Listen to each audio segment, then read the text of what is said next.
સ્વાદિષ્ટ ભજીયા અને પકોડા સાથે ખાઈ શકાય અને કોઈ પણ નમકીન સાથે ખાઈ શકાય તેવી ચટણી બનાવવા માટે આપણે સૌપ્રથમ તપેલી રાખી દીધી છે અને તપેલીમાં લઈ લીધી છે ખજૂર અને તેમાં નાખી આંબલી ખટાશ માટે।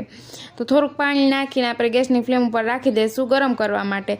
તો અહીંયા આપણી આંબલી છે ને જલ્દીથી નરમ થઈ જાય છે, પણ ખજૂર પાકવામાં વાર લાગે છે, એટલે ખજૂર નરમ થઈને ત્યાં સુધી ગેસની ફ્લેમ ઉકળવા દેશું, પાકવા દેશું।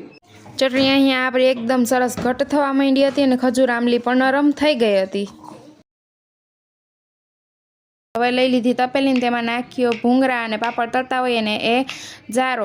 ત્યારબાદ આપણી ચટણીને ચમચા વડે એકદમ સરસ હલાવતા રહીશું તો આપણા ઠળિયા અને આંબીલાના બી અલગ થઈ જશે।